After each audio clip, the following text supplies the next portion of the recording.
Merci beaucoup. Bonjour à tous. Je m'appelle Mathis Ringdahl et je suis le président et cofondateur de la société Pixhaker. Donc, je vais être à peu près dans les mêmes sujets que vous avez entendus jusqu'alors sur la santé numérique. On est un éditeur de logiciels médical et on adresse à un type de données un petit peu différent de celle que vous avez l'habitude d'entendre. C'est celle de la photographie médicale. Donc, vous entendez souvent parler évidemment des données de santé qui sont extrêmement sensibles, qui sont extrêmement importantes. Il y a différentes sous-catégories dans ces données de santé. Il y a les radios, il y a les données dans le dossier patient, et il y a maintenant de plus en plus de données qui sortent des smartphones des professionnels de santé. Concrètement, les médecins, les chirurgiens, les infirmiers prennent des photos des patients au quotidien. Et ce sont des données extrêmement sensibles. Donc nous, chez Pixhaker, on est spécialisé dans le traitement de la photographie médicale. Et quand on parle de photographie médicale, très souvent, on parle aussi de photos, évidemment, de lésions cutanées. Donc notre logiciel est très utilisé pour le suivi de la cicatrisation. On est une société qui a été créée il y a un peu plus de 3 ans.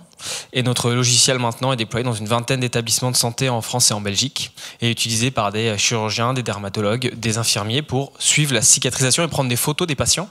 Donc la cicatrisation, c'est quoi? En France, par exemple, vous avez 2 millions de personnes par an qui sont touchées par des plaies chroniques.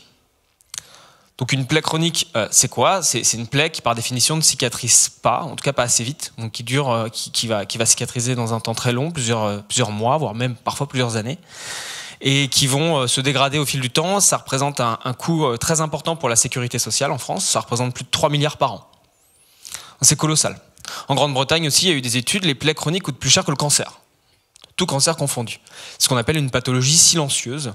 Il y a peu de gens qui en parlent et pourtant ça représente un coût, un enjeu médico-économique majeur. Et donc on a développé un outil qui permet aux professionnels de santé de documenter l'évolution d'une plaie.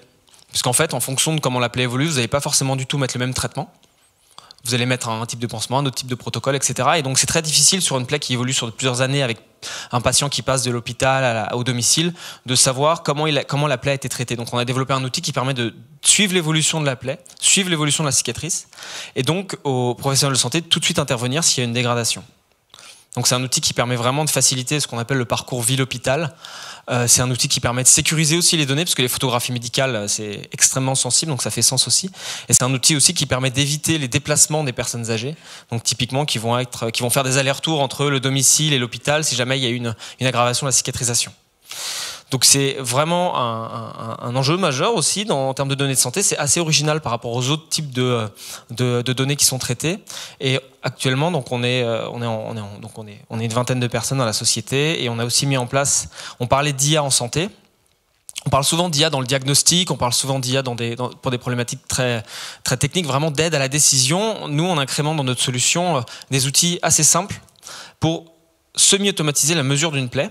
Donc on ne va pas diagnostiquer une plaie, on ne va pas dire voilà, quel type de traitement il faut mettre, mais par contre, les soignants, lorsqu'ils prennent la photo d'une plaie, eh bien nous, on va juste calculer la taille pour eux, ou dire par exemple le pourcentage de nécrose, de fibrine ou de bourgeonnement.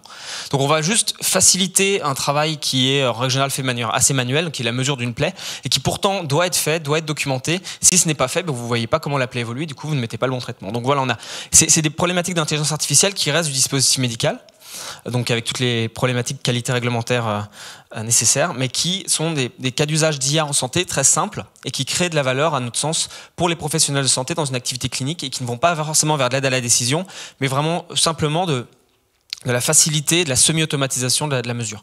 Donc c'est un autre cas d'usage d'intelligence artificielle. Voilà, donc on est actuellement en cours de marquage CE pour ces algorithmes qu'on incrémente dans notre solution, qui est déjà commercialisée sous d'autres cas d'usage en France et en Belgique. Donc merci beaucoup de m'avoir donné la chance de pouvoir vous présenter Pixhaker.